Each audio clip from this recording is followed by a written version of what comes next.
Nairobi.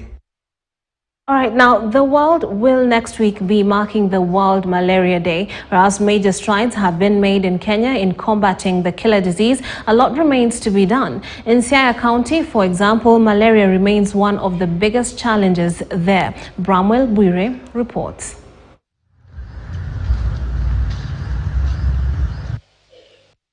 Siaya County sits against Lake Victoria in Kenya's northeast, a lake that is a source of livelihood for residents there. However, it also provides the perfect breathing and living conditions for mosquitoes, thus making malaria the leading cause of illness and death in Siaya County. At Hawinga village in Alego Songa constituency, we meet Millicent Akenye. She is 30 years old and a mother of 5.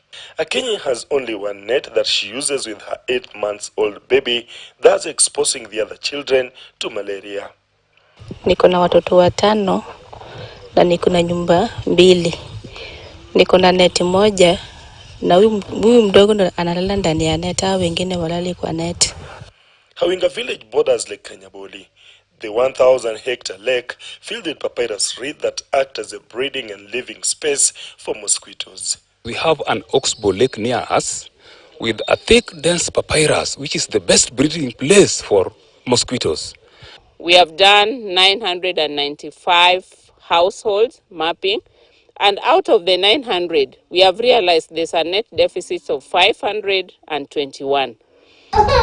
With Kenya set to celebrate the Malaria Day on April 25th in Nyamira County, riparian counties like Siaya still leads with prevalence of malaria, with at least 700 out of 1,000 people being treated of malaria.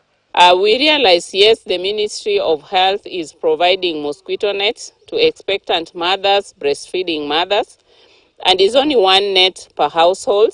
Our concern as Rotary was the children, the age between 3 years and 13, and we wanted to do this pilot study to be able to establish how this category are being protected. So out of the suspected 494 for the month of January, we discovered that 361 were malaria positive.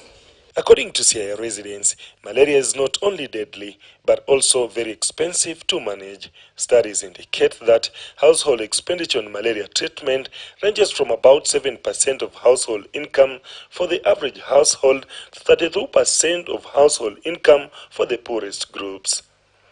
Matibabu ya watoi tunatumia transport mingi sana juu kuenda na kurudi inakuwa 250. Sasa hiyo inanilemea sana kabisa. It's not just the bed net that is a gap. You find the gap is there in shelter, there's gap in beddings, there's gap in food, and a number of people are suffering, and there are a lot of needs beyond just mosquito nets. Despite a reduction in the prevalence of malaria nationally, there is a risk that this could return to an upward trend owing to the shortage of testing kits, medicine, and even mosquito nets. Bramwell Bwire, KTN News, Siaya. We may have dropped the ball. Joseph Kinyua and Stanley Kamau tell MPs probing Telkom Kenya bypass